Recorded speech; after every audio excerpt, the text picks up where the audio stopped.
Assalamualaikum warahmatullahi wabarakatuh. Di sini saya akan mempresentasikan tentang sport education model.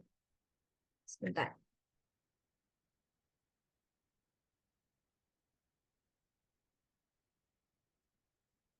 Oke, ini saya dengan anggota kelompok 9. Yang pertama ada saya sendiri, Richard Dwi Cahyani dengan NIM akhir 230, NIM akhir 084.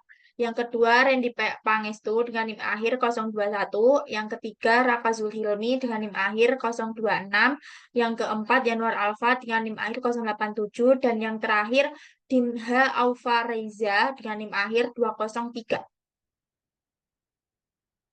Saya akan menjelaskan tentang sport education model. Sport education ini adalah model yang dirancang untuk memberikan pengalaman olahraga yang otentik dan menyeluruh kepada peserta didiknya. Tujuan pembelajaran ini bukan untuk mengajarkan keterampilan fisiknya saja, tetapi juga mengembangkan pengetahuan, keterampilan, dan sikap yang diperlukan untuk menjadi partisipan olahraga yang kompeten dan terpelajar, serta antusias.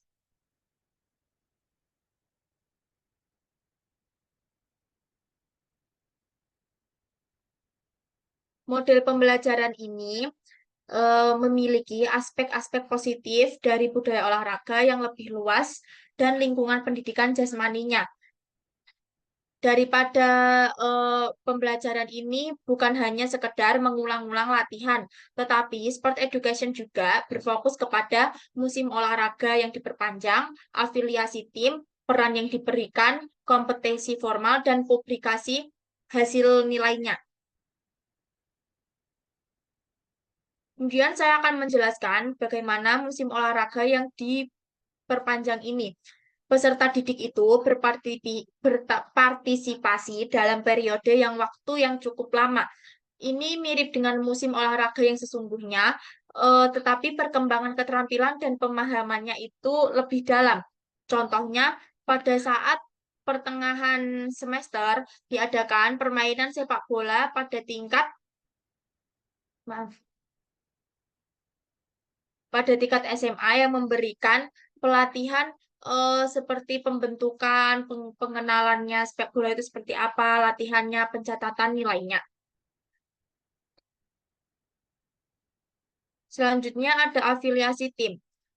Peserta didik ini ditempatkan dalam tim yang sama sepanjang musim menumbuhkan rasa kebersamaan, tanggung jawab, dan identifikasinya. Contohnya, dalam bulu tangkis itu pada pertengahan semester di SMA, siswa dibagi menjadi 6 tim yang masing-masing jadi 4 sampai 5 anggota. Kemudian tim itu diberikan nama yang unik seperti nama buah-buahan, nama hewan, atau nama yang lainnya. Kemudian anggota timnya itu akan tetap bersama dalam tim tersebut selama seluruh durasi. Maka mereka akan eh, diberikan waktu untuk briefing, kemudian berikan instruksi bagaimana pertandingan itu eh, dalam kebersamaannya, loyalitasnya, dan tanggung jawab terhadap timnya mereka. Kemudian ada perannya. Selain menjadi Jadi siswa selain menjadi pemain, peserta didik itu diberikan juga peran lain yang penting dalam olahraga. Jadi ini contohnya seperti semua tim sudah dibagi sebagai beberapa anggota. Dan dalam satu anggota itu, semua anggota itu di dalam tim itu juga bergiliran untuk menjadi perannya. Jadi, jika awalnya menjadi pemain, maka besoknya menjadi wasit, kemudian seterusnya, seperti itu. Selanjutnya ada kompetensinya. Struktur kompetensi ini harus berjalan secara jelas dan secara terorganisir, termasuk pada jadwal pertandingannya, sistem poinnya, dan penentuan juaranya. Selanjutnya ada publikasi hasilnya. Peserta didik itu mencatat dan mempublikasikan hasil pertandingan untuk menumbuhkan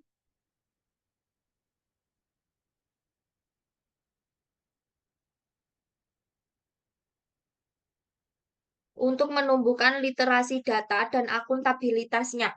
Jadi seperti setelah skor itu sudah tercatat semua, maka eh, dapat dipublikasikan seperti di-share untuk ke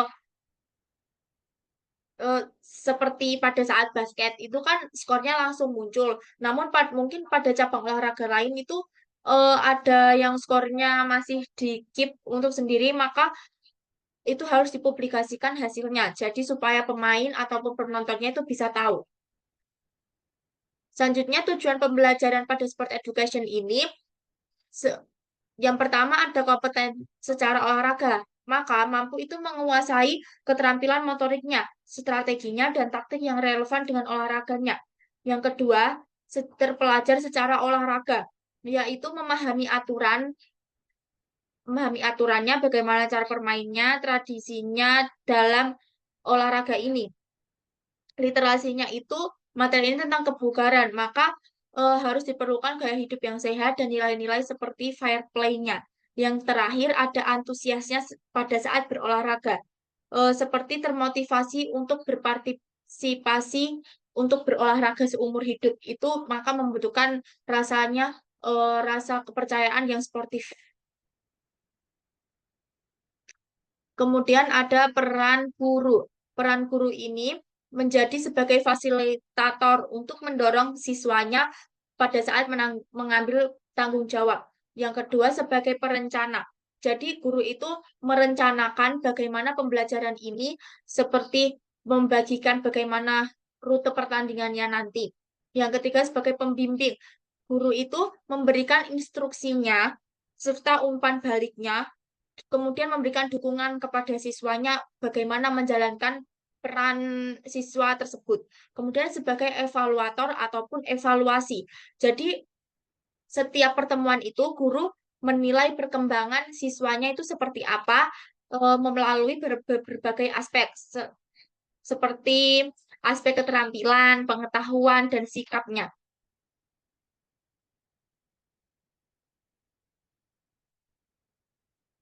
Kemudian peran peserta didiknya itu sebagai pemain, juga sebagai anggota tim untuk mengembangkan bagaimana keterampilan fisiknya dan bagaimana taktik yang akan mereka pakai. Kemudian juga bisa berkolaborasi, berkomunikasi sesama timnya untuk bagaimana mencapai kemenangan tersebut dan bertanggung jawab kepada rekan satu timnya.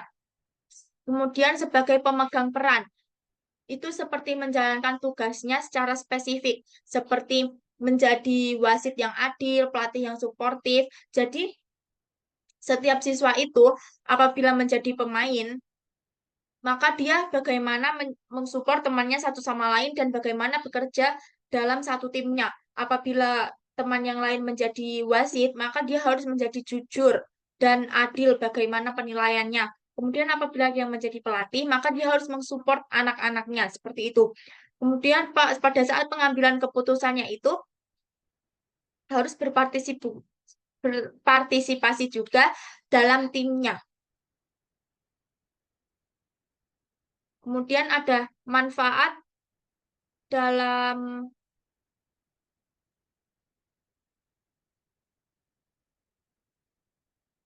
kok cuma 6 menit sih? Oh, kemudian ada manfaatnya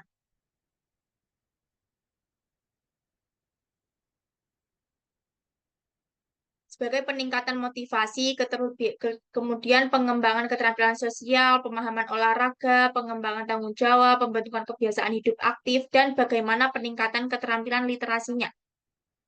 Tantangan yang dipertimbangkan dalam sport education ini terdapat persiapan dan perencanaan yang intensif, yaitu guru membutuhkan waktu untuk merancang yang lebih lama, kemudian manajemen kelasnya yang efektif, ketersediaan sumber dayanya seperti peralatan, ruang, dan waktu yang memadai. Kemudian fleksibilitas kurikulumnya, bagaimana membutuhkan penyesuaian agar model ini tuh dapat diintegrasikan dengan baik. Kemudian ukuran kelas yang diperlukan itu disesuaikan dengan jumlah siswanya. Contohnya dalam penerapannya dalam olahraga ini, saya mengambil dari contoh olahraga bola basket. Jadi di pertemuan pertama itu nanti dibentuk anggota tim. Jadi sebanyak 4 atau 5 tim. Kemudian itu berlanjut secara terus-menerus sampai akhir semester nanti. Dan di dalam satu tim itu dibagi siapa yang akan menjadi pemainnya, siapa yang menjadi wasitnya, pelatih, dan yang lainnya. Dan dalam kategori ini nanti disesuaikan. Jadi setiap minggu itu nanti bisa bertukar peran. Jadi setelah yang ambil pemain, besoknya akan mengambil wasit. Kemudian besoknya bisa mengambil pelatih. Seperti itu. Untuk jadwal pertandingannya ini nanti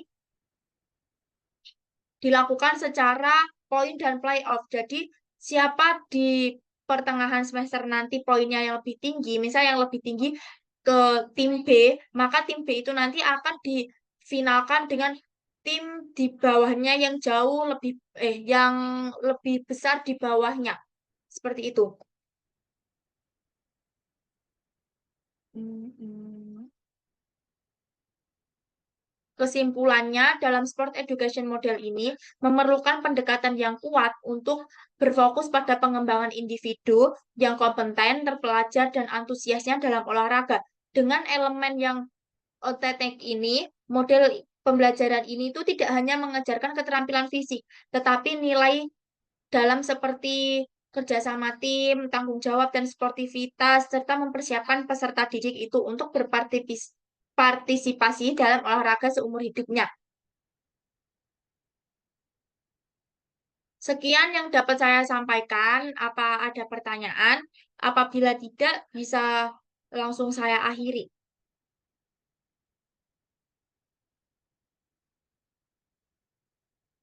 Mungkin tidak ada pertanyaan, saya bisa langsung akhiri. Wassalamualaikum warahmatullahi wabarakatuh.